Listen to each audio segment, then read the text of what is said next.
Hello, Denise.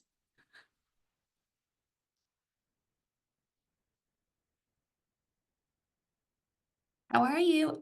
It looks like you're muted.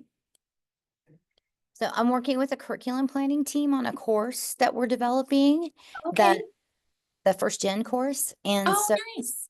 the two folks that I'm working on are signing up and logging in, and we're going to use, we're attending the session as Oh, professional learning to help us with that course design. oh, awesome. Okay. I'm going to mute so that Okay. we don't go like crazy here because we're all just sitting at the same table, but you see them on their own laptops. Okay, sounds good.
Hey, everyone. I think we'll maybe wait one more minute and then get started, just in case we have anyone who's coming just a little bit later.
Well, hi again, everyone. To be respectful of your time, I thought I would go ahead and get started here. Welcome and thank you for attending. This professional learning session is entitled Research Assignment Reboot, Strategies and Resources to Redesign Student Research Assignments Using New Methods and Tools. And I'm Beth Baeza. I'm one of the librarians here at CSUP. And I'm going to be sharing right now in chat a pretty cool note-taking guide that Denise developed and shared with me related to this session. I'm going to have to though share it in parts because chat has a character limit. But you can see that this note-taking guide, as I share it here, this is something that was created with AI, a really cool program. So I've sent 2 parts already.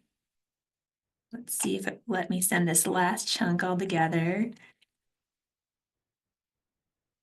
think so, yes. So this note-taking guide was created by Notebook LM, and Notebook LM can do all kinds of cool things with AI using sources that you specifically suggest that it uses and builds AI modules off of. So if you want any more information about this, I know Denise would be very happy to talk with you about it. So with no further ado, let's get started. And here are the goals for today.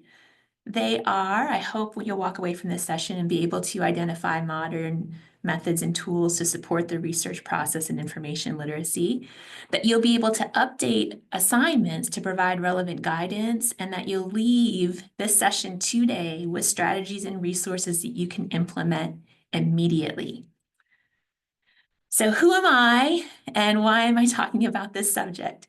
Well, as I introduced myself at the beginning, I'm Beth and I'm a librarian, and I've been a librarian in university settings for more than 20 years, from private liberal arts college to a big research university to now at a regional comprehensive university.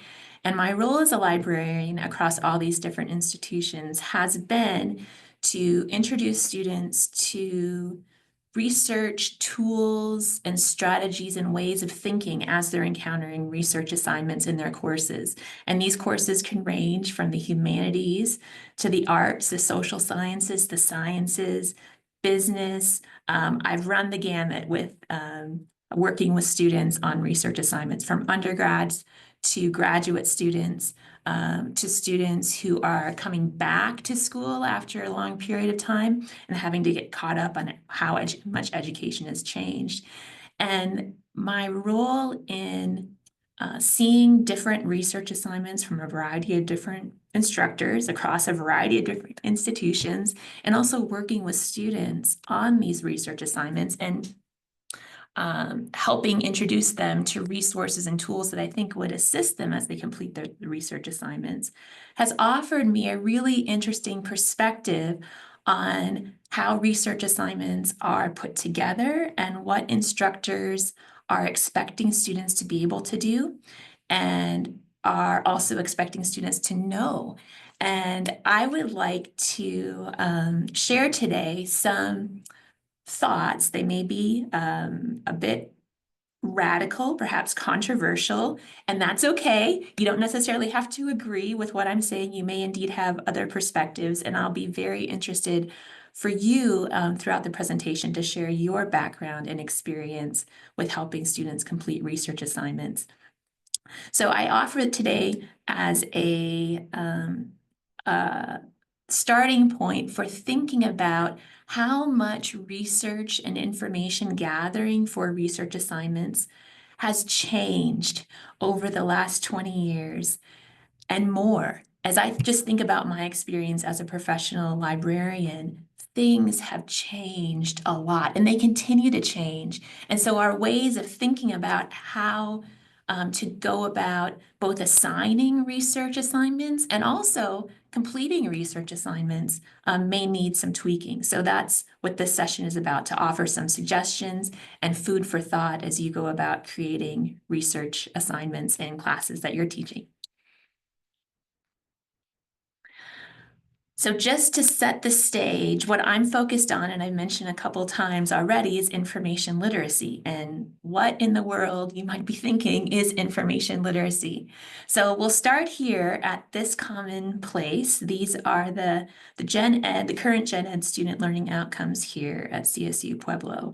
And you will notice among them, the very bottom of this list is indeed information literacy. These are learning outcomes that are Gen Ed courses, the core curriculum that students here on campus take from a variety of different subject areas. These are the student learning outcomes that these courses in some way are expected to follow and deliver. And information literacy is embedded into student learning outcomes for the general education curriculum. So this is something that all students in some way are being exposed to in their introductory classes. And this is something that teachers and instructors throughout this campus are also involved in teaching. So what specifically is information literacy? There was a definition provided by the university on the previous page, but here are two definitions that come from professional library organizations. And one, created in 1989, is to be information literate, a person must be able to recognize when information is needed and have the ability to locate, evaluate, and use effectively the needed information. And that definition is pretty similar to the definition that we have for information literacy in the Gen Ed student learning outcomes. You may have noticed that. This next definition is created more recently, 2016, and this definition is a little bit different. Information literacy is the set of integrated abilities encompassing the reflective discovery of information, the understanding of how information is produced and valued, and the use of information in creating new knowledge and participating ethically in communities of learning. So I'd like, just for a moment, for you to reflect on these two definitions. And as you do that, I'd like you to think about how these definitions, either separately or together, however you'd like to think about it, how they have played a role in classes that you've taught, or perhaps classes that you have taken as a student. So I would like to gather your thoughts in a site here that now I'm sending to you in chat. This site is Padlet, and I'm suggesting this to you as potentially a tool that you might use in your teaching to gather student responses to questions that you ask, either in person for in-person classes or online classes. The way that this works is when you go to that Padlet site, if you want to answer the question, you simply click wherever you'd like on the Padlet website, and it will, if you double click, it will automatically open up a panel where you can type in your answer to the question. You can not just answer the question, you can add media of all different stripes, whatever. There's lots of different options here, but I'm just asking you to answer that question on that Padlet site. So I'll give you just a couple of minutes to do that. And this gives you some practice, perhaps using a new kind of resource. Is everyone with me so far? Yes. Okay.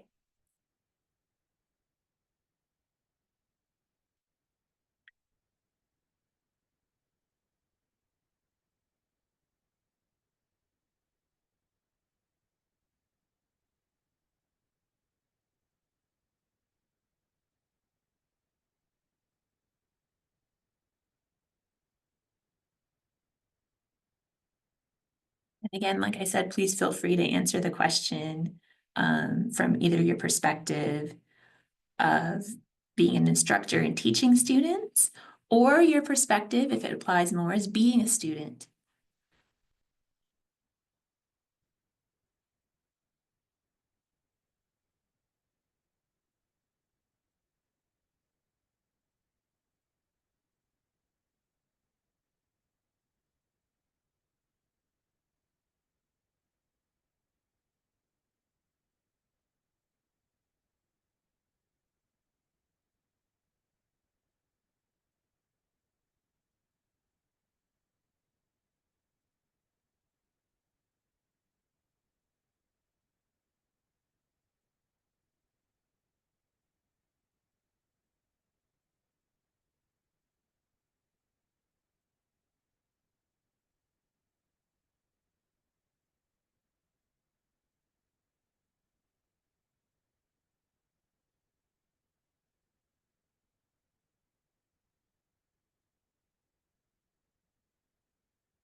Have you had a chance to play around with the Padlet site?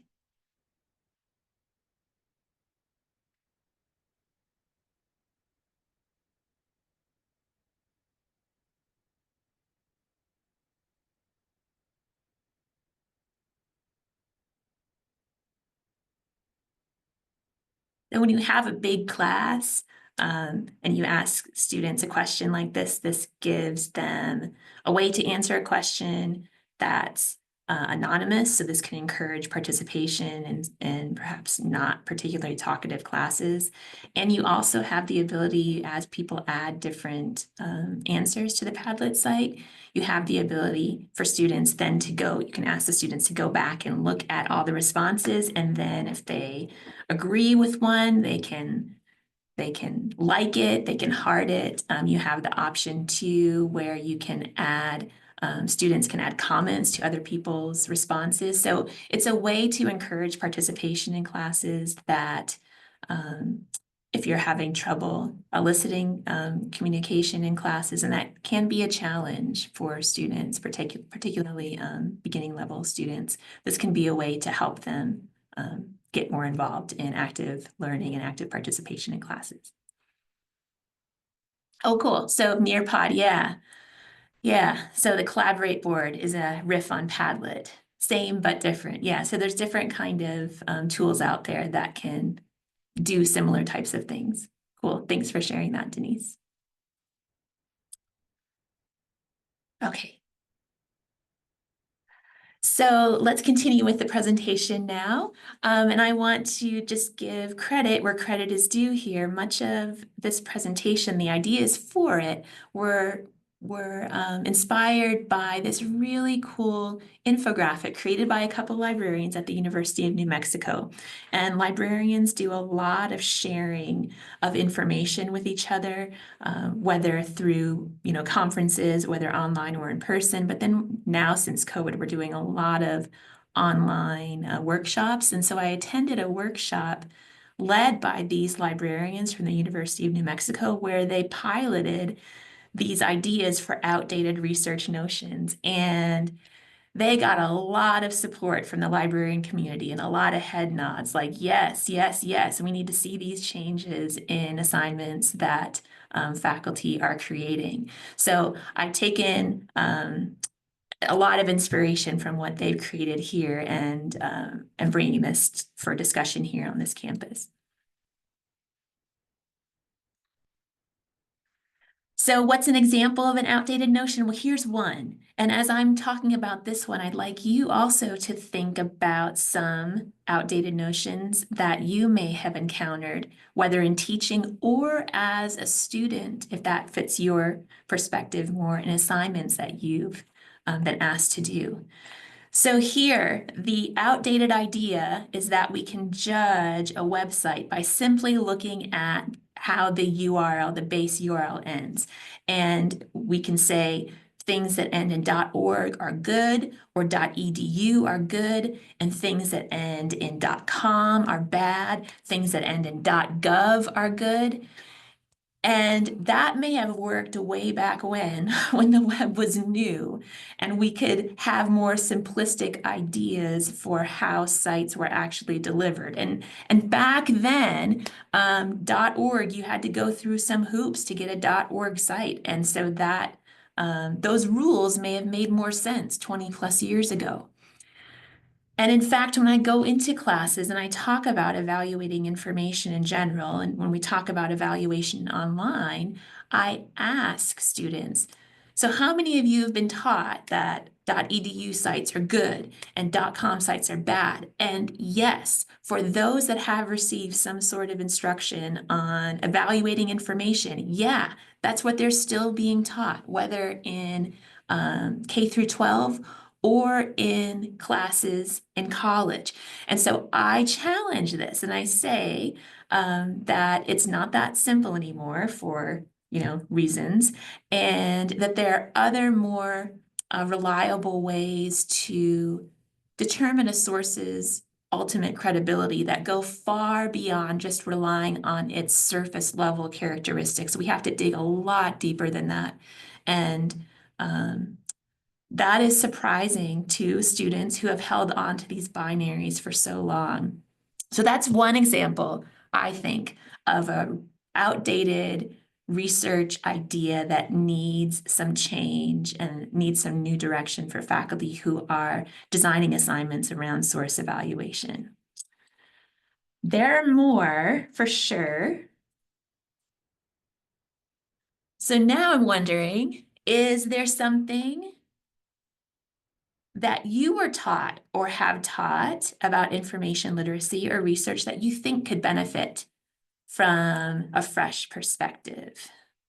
Yeah, so what are some examples of outdated notions? Yes. And so feel free, if you have ideas for this question, to shout them out.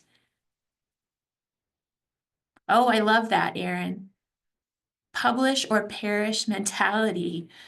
Yeah, particularly from a research faculty perspective on campus, that there's this sense of we have to create, create, create, create, create. And if you're not creating, your value as a instructor is not as worthy. I think in some fields that continues to be true, but certainly that could use some updating for sure, and to expand the idea of what publishable quality is like. You know, open educational resources, for an example, those things are often excluded from this publish or perish mentality because they're not formally published as a journal article or a book. But to expand ideas of what published is in today's world, I think is really important. So I'm glad you bring that up.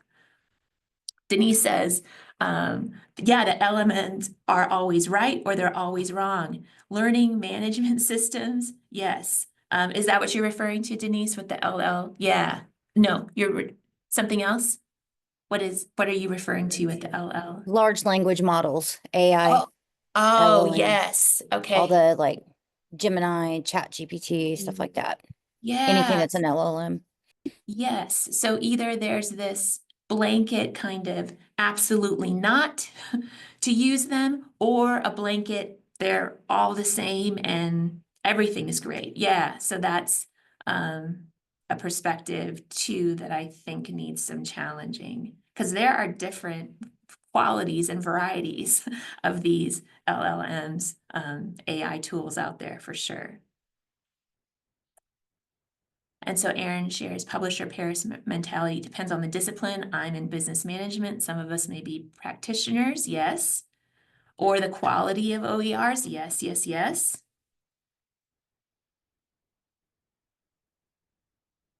Great. Thanks for sharing these. Well, let me give you some other examples. Oh, before we move on, co-curriculars are not as valuable as curricular. Oh boy, yeah, now we're kind of expanding into like research or notions about what happens in higher education in general. And I think you're right too, that students are only learning things in their classes, and then the co-curriculars, are just for fun. And that students, aren't really having a learning and educational experience in them. My gosh, things have changed. And students are needing a lot of additional assistance that can only frankly come through these co-curriculars, and that provide a very valuable learning experience. Yeah, thanks for adding that. So here's some other examples that I've seen and continue to see in research assignments, and there are many others. The one at the bottom was one that Denise brought up already, that AI should be avoided. There are others, and continuing with this list, that, for example, Wikipedia is bad and you shouldn't be using it in particularly college level research. And I would counter that Wikipedia is a starting place. And for a lot of students who are doing research, they need a starting place that they can understand and read.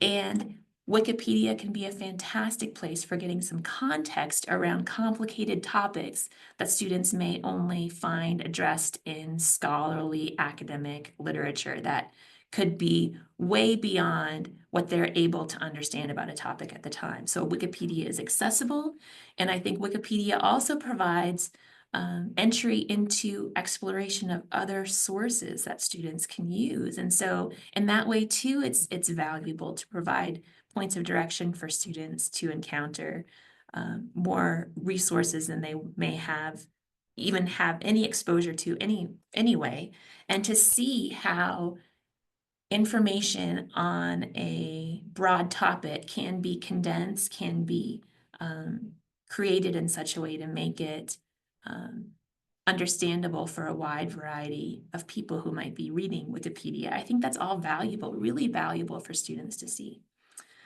So Wikipedia is bad. I think that's an idea about research that needs a little kick in the pants. Another one that I see all the time is that students are being asked to learn to use and read peer review articles by critiquing them. In a lot of cases, when students are being asked to use peer-reviewed articles in their classes, in a lot of cases, whether it's first-year students or even juniors and seniors, it can be the first time that they're encountering such an animal. And let's be real, right? Peer-reviewed literature is a thing unto itself. And if you have not had much experience using peer-reviewed articles, there's a real barrier to understanding and getting some information from peer-reviewed sources, which are written for experts by other experts. They're not written for the average college-level student who's approaching this topic. They're written on very narrow topic areas, and they expect a lot of expertise and a lot of familiarity with very technical language. They're extremely off-putting. They're off-putting for me as a librarian too, as I help students in a wide variety of different topic areas. It's difficult for me to make sense of these sources in topic areas that I don't understand, and help students to find additional resources. So having students encounter and use peer-reviewed sources by just giving them the source and asking them to figure it out, to make sense of it without some kind of introduction to how you read and use scholarly articles, that you don't have to read them from page 1 all the way to page 20 in that order, but it's broken up into sections a lot of cases. And you can read the introduction, you can read the conclusion to get a sense of what the author is arguing and what maybe some gaps that exist in the literature. So students, I think, need a lot more scaffolding when being asked to use peer-reviewed sources. Another is that students can differentiate between different types of information. And what I mean by that is often in assignments, students are asked to find maybe a peer-reviewed source and a book, maybe a newspaper or a blog, and students are just expected to be able to figure out what those things look like in an online environment. When in fact, for most of us who are either doing the teaching for research assignments, we have experience before things were online, a lot of us. And so we have this idea of what a book looks like in physical format and how it also might look online and how that's different from a journal article, which is different from a newspaper, which is different from a blog. We can visualize those differences between the physical thing and the online thing. And even between online things, we have an understanding of the different types of sources. For a lot of students, though, they don't have the benefit of that background. They have just these sources reflected in online formats. And for a lot of students, it is nearly impossible to tell the difference between different types of sources.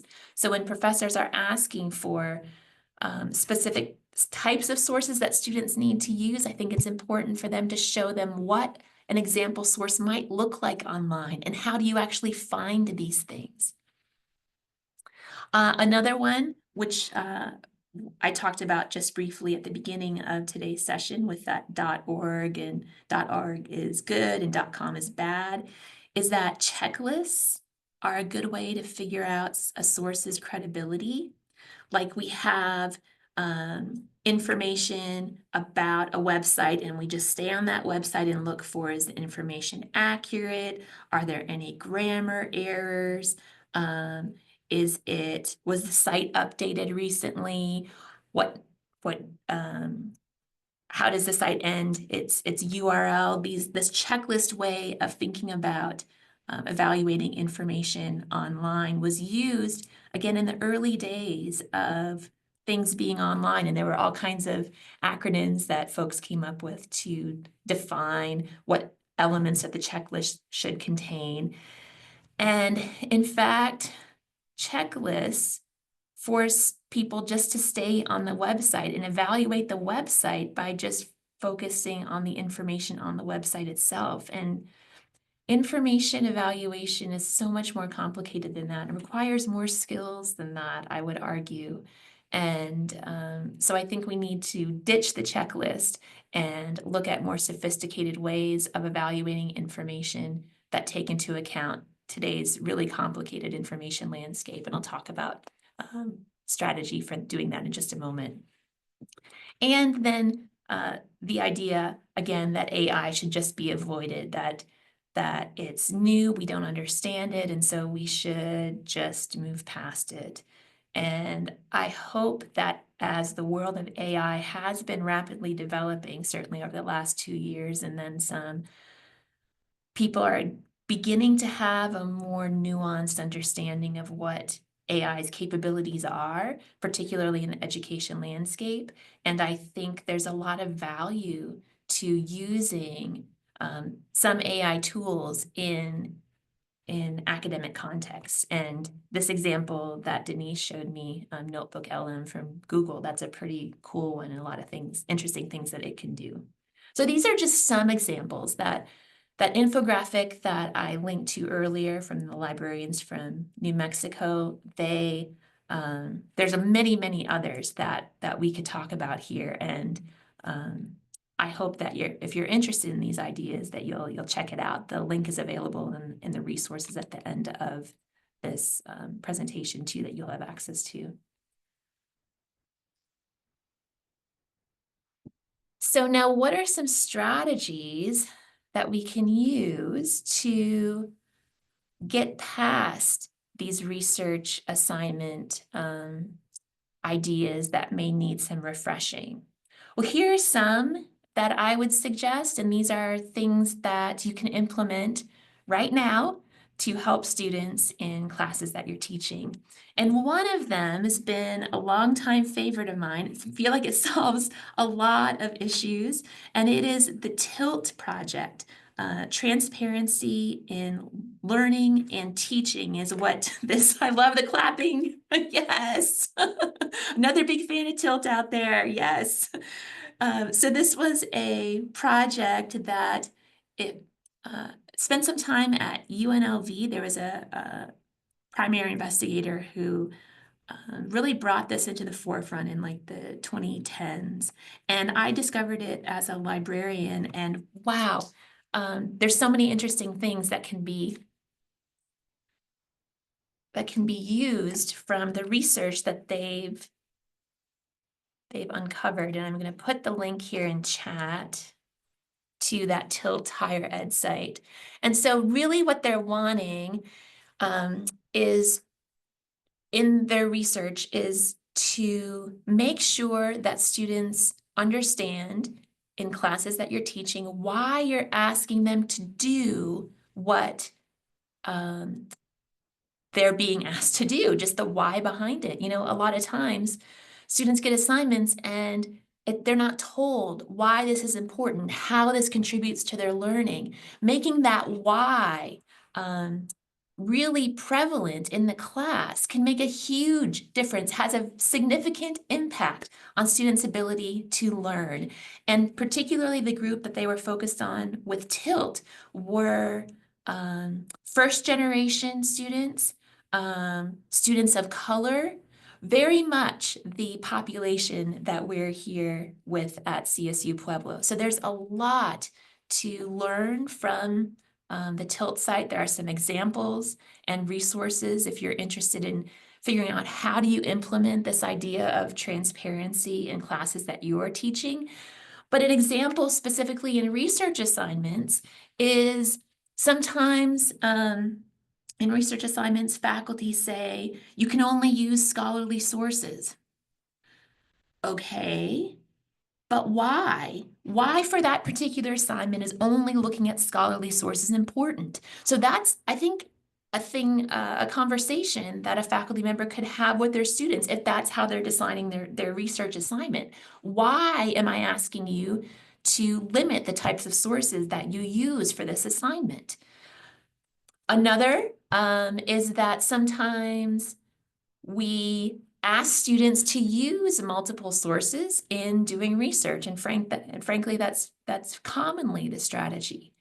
And from our perspective, it's clear why we're doing this, because we want students to be able to understand the topic from different perspectives, that different people can have opinions on a topic, and their job is not to find the one single answer, but it's to take a variety of different opinions and come up with an argument related to a topic. That could be one reason we're asking students to use multiple sources, but they don't know that.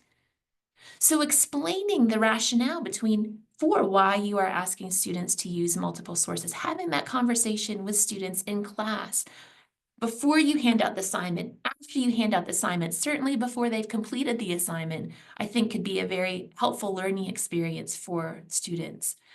A lot more to glean from that TILT study and how it could impact your teaching. But there's a lot of very small things you can do, just having conversations like that about being more transparent about your practices can really significantly increase student learning in your classes. Another strategy related to source evaluation is something called lateral learning. And this is in direct opposition to the idea of a checklist. I just put in the chat a site from the Stanford Social Media Lab. And during COVID, they put out this research that was really interesting. They asked students and professors and professional fact checkers to evaluate some sites, some websites out there. And a lot of the students and a lot of the professors did that source evaluation using that kind of checklist approach and just focused on that one individual site. And as a consequence, a lot of them were fooled by information they were discovering, even college professors. But the ones who successfully were able to evaluate sources online consistently were the professional fact checkers. And as the Stanford team investigated the differences between these three groups, they discovered that the fact checkers were using this skill called lateral reading. And on that website from the Stanford Social Media Lab, lateral reading is one of the skills recommended to increase digital strength, as they call it here. Could be digital literacy is another way of thinking about it. And lateral reading, as they define it on the site, is essentially determining the credibility of a source by comparing it with other sources out there. So going outside the source itself and comparing it with other sources you find. Well, how do you do that? They simply suggest that you open up other tabs and do a search for whatever site it is that you are getting that information from and seeing what the rest of the web has to say about it. This may be a practice that you do regularly as you're trying to suss out what's good and what's not in information you encounter online. If you are doing lateral reading. Lateral reading means lateral vertical tabs that you're opening as you're doing research on a particular site, and you're trying to see what other people online are saying about it. It sounds like a pretty simple tool, and ultimately it is. It takes a lot of that onerous work that those checklists often imposed on source evaluation and makes it something simpler and honestly makes it something that turns out to be more accurate in the long run. So lateral reading is a strategy that you could use in your classroom and suggest to students to help them determine from sites that they're discovering which ones are more credible than the others. And you may want to also lead them through examples so they can see from your example what exactly that means. There's lots of videos out there about how to do this too. There's a video right there on the Stanford site that can help guide you. I love this idea of lateral reading. When I'm teaching source evaluation, this is what I use. And some students, it turns out, are already doing some form of this. But for others, they have not heard of this before. They're still stuck in this checklist mindset, and this can really open up some windows for them. Another strategy that I would suggest to help combat ideas of how research was done before is to actually include reading strategies in your classes. And what I mean by that is to devote time in your classes to show students how to read sources that they are encountering in that class. This may sound crazy to you, but in actuality, there again have been studies, particularly since COVID, but then also in the last month, they've come up in a variety of national news sites showing how much students' ability to read has declined in recent years. And when I'm talking about reading, I'm talking about long form reading, not just books, but articles with multiple pages. And that is true for K through 12 students. In fact, the last month has been focused on research reports from K through 12 students and how their reading ability has declined. But also in higher ed, there definitely have been studies that have shown that this has been true in college students as well.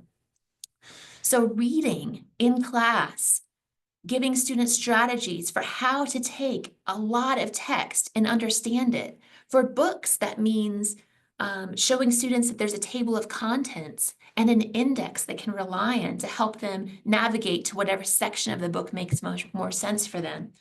For scholarly articles, as I mentioned earlier, it's taking them through what a scholarly article looks like, what are its sections, where you can expect to find information that you're interested in within that scholarly article.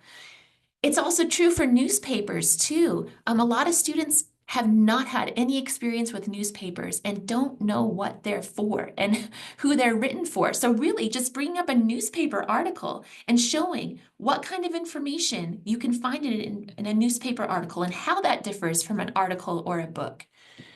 These ideas may sound crazy to you right now, but research is showing that students need this assistance. And for some instructors on campus, they are already devoting class time to things just like this. In the humanities and the sciences, I've talked to faculty members that I've led classes for, and they've discovered they need to spend time on this in their classes. So I would encourage you to think about how you may be asking students to do reading in your classes and how you can help them develop strategies to accomplish that more successfully. Another strategy can be to invite a librarian into your class. And I'd be happy to do this. What my colleagues would be too. We spend a lot of time already doing this, going into classes at instructors' invitation and introducing students to ways of thinking about doing research. So from choosing a topic to narrowing a really broad topic to discovering what resources are available out there to find research in, to evaluating information that you are discovering, coming up with a search strategy, using citation generators. There's lots that librarians can do and partner with you in classes to help make teaching research a little less stressful for you. Do you have any other ideas of strategies as you're thinking about maybe research difficulties that you've encountered either as a professor or as a student and how we might tackle them. I see a suggestion, the use of LibGuides. Yes. So if you're not familiar what LibGuides are, they are resources from that are hosted on the library's website that librarians create, and they are focused on helping students get started in research in a variety of different subject areas. In fact, all the different subject areas on campus, we created a research guide for. I'll pop up the link here for those research guides, so they can help direct students to some of the best resources to use as they're doing research in an unfamiliar subject area. And we also have some, and the suggestion was there too, to build a LibGuide for your course. So rather than just asking students to go out there and kind of flounder around and try to figure out what information can be helpful for the learning in the course that they're taking, you can, as a professor, ask a librarian to create a LibGuide for your class, and you and the librarian can work together to decide what content should be in there. So I think that that's an excellent suggestion. Thank you for that. Any other strategies that maybe you're using already in classes to help students be more prepared for research in today's world? One of one of the examples I have is working at an institution that we would teach MLA APA format in a non-credit bearing course, but every student was required to take that. I think that's one of the first steps in having students be able to conduct research, because then how are they going to cite these? That's the first thing. And then students always had the ability to remain enrolled in that, and it was an LMS course, of course. And so to be enrolled in it the entire time they're enrolled at the institution is a big one. So now, having gone through doctoral programs myself, I think there's ways to also do that for the terminal degrees that I haven't seen at other institutions. And so I would love to see like a LMS course designed to help individuals conduct the research that they're still enrolled in throughout their entire program, no matter what level it is at an institution.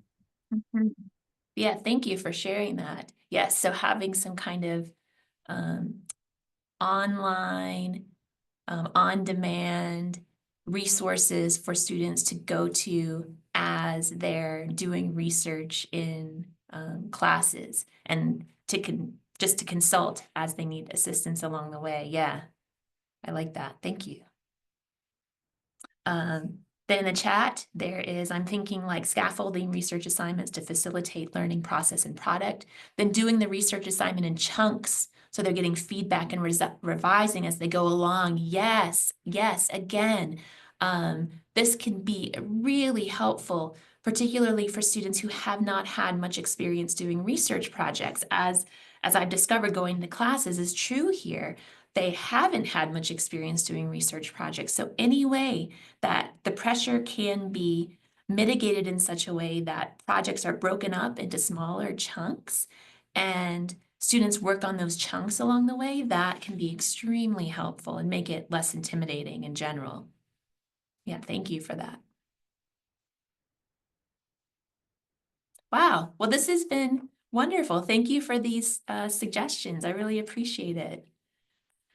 So just in conclusion here, I'd like you to consider what's something that's going to stick with you from this presentation, and how might you incorporate an aspect of information literacy into your teaching practices?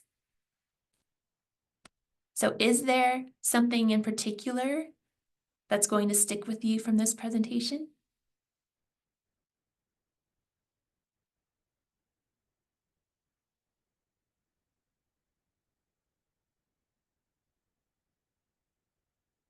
Lateral reading. Excellent. Yeah, I hope you can use that even as yourself as you do source evaluation. I use it for myself all the time, but I think when students know about it too, it makes them feel a little bit more confident as they are looking for information online.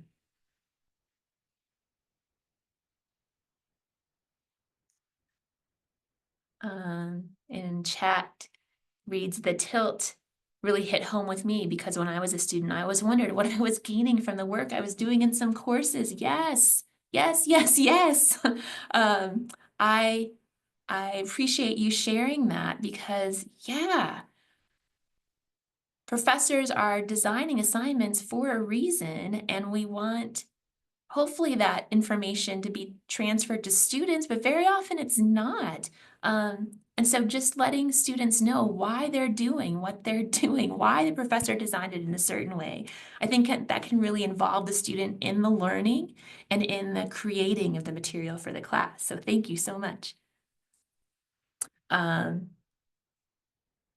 Okay, lateral reading, I presume that is something that you use all the time, but want to start intentionally teaching it to students. Awesome, awesome. Yeah, so lateral reading, you may have just discovered, oh, I do that. I didn't even know it, and I do that. That's awesome. Another comment, it refocused me on what I can do in the first year experience course I designed and in the AI lessons I teach. Awesome, I hope. Fantastic. I do hope you can take some of what we've talked about away and use it in that course, that really important course that you all are working on. And side note, in the worksheets I use with faculty to design courses, each worksheet has tilted directions. Yes, I do that too in worksheets that I give in classes for students, because when I'm showing up in a class to do like a one session workshop on research, sometimes students have no idea why I'm here. And so then I let students know why I'm here. Your professor invited me. There's a research assignment going on. And very often I'm asking students to do active learning in my classes.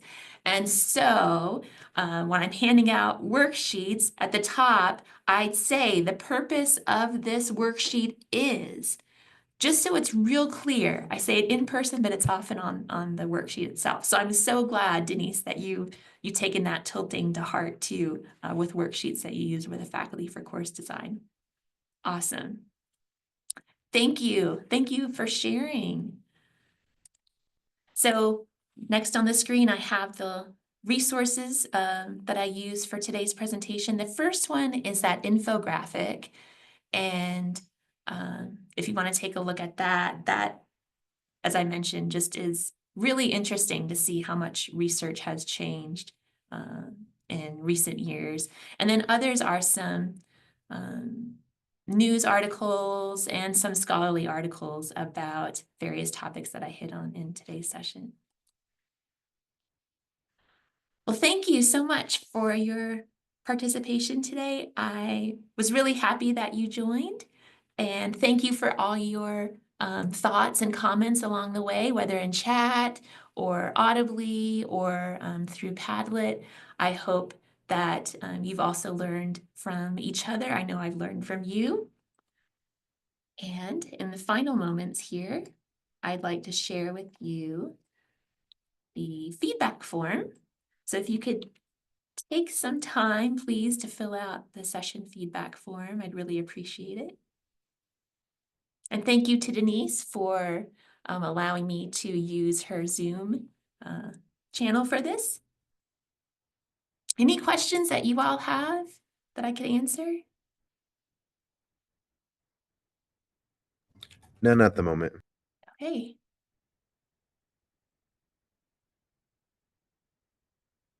Well, thanks to all of you, and feel free to reach out to me if questions should arise in the future, and hope you enjoy the rest of your day.